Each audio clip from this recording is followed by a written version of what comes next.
సత్యవతి పిల్లలు రాజ్యాన్ని పాలించాలి అని భీష్ముడు తన జీవితాన్నే త్యాగం చేస్తాడు. కానీ త్వరలోనే ఆ రాజ్యానికి ఒక ఘోర విపత్తు ఎదురవుతుంది.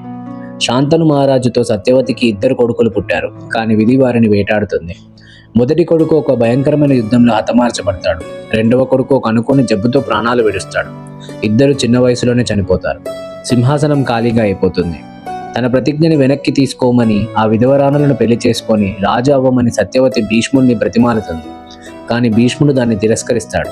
ఆయన చేసిన శపథం ఎప్పటికీ మారదు.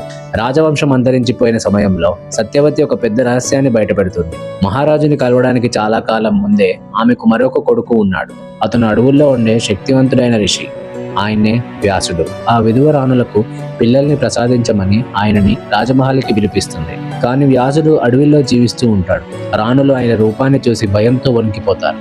వారి భయం ఒక ఘోరమైన తప్పు జరిగేలా చేస్తుంది. అదేంటో తెలుసుకోవడానికి సబ్స్క్రైబ్ చేసుకోండి.